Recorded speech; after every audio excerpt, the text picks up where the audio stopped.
બરોડા આર.સી.ટી. બનાસકાંઠા પાલનપુર ખાતે fast food તથા costume જ્વેલરીની તાલીમાર્થી બહેનોને સર્ટિફિકેટ કાર્યક્રમ રાખેલ, જેમાં કુલ 57 જેટલા તાલીમાર્થી બહેનોને સર્ટિફિકેટ એનાયત કરવામાં આવ્યા, જેમાં સંસ્થાના નિયામક શ્રી રવિન્દ્ર યાદવ સાહેબ તથા એસેસર સાહેબ શ્રી હરેશભાઈ દરજી સાહેબ તથા સંસ્થાના ફેકલ્ટી શ્રી રજનીકાંતભાઈ પરમાર તથા મિતેશભાઈ મોદી આ સર્ટિફિકેટ કાર્યક્રમમાં હાજર રહેલ. બનાસકાંઠાના વડુ મથકે પાલનપુર ખાતે આવેલ બરોડા આર.સી.ટી. ગ્રામીણ લેવલના યુવાન અને યુવતીઓને પોતાના પગ ઉપર ઊભા થાય તે માટે તાલીમ આપી સ્વનિર્ભર બનવા માટે પ્રયત્નશીલ રહે છે.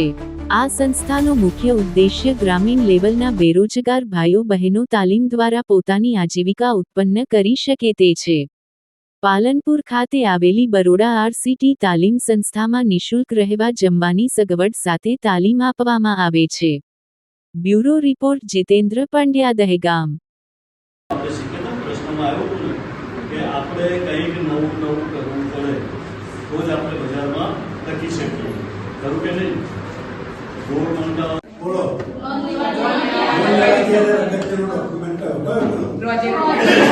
બધાને યાદ ને? હવે કોઈ પૂછે તો ત્યાં બેંકમાં જાઓ તો કહો, સાહેબ હું પ્રોજેક્ટ રિપોર્ટ લઈને આવ્યો છું, તો તમારું 50% કામ. ઓકે. બીજું ઇન્સ્યોરન્સમાં બધાનો ભૂલ હતી. PFS જેવા 20 રૂપિયાનો વીમો, 18 થી 70 વર્ષની ઉંમર, બેંકમાં ખાતું હોવું જોઈએ, આટલી પૂર્વ શરત છે. કોઈ પણ વ્યક્તિ ખોલાઈ શકે. 18 થી 70 એટલે તો ખાસ આગળ રાખ્યા. તમારા બધાનો વીમો એ લેવો જોઈએ, ઇન્સ્યોરન્સ તમારા હસબન્ડનો લેવો જોઈએ, ઘરના ફેમિલીનો પણ લેવો જોઈએ. કેમ? વર્ષના 20 રૂપિયા કંઈ વધારે નથી. બીજી વસ્તુ ઘણા નથી, આપણે એક્સિડન્ટલ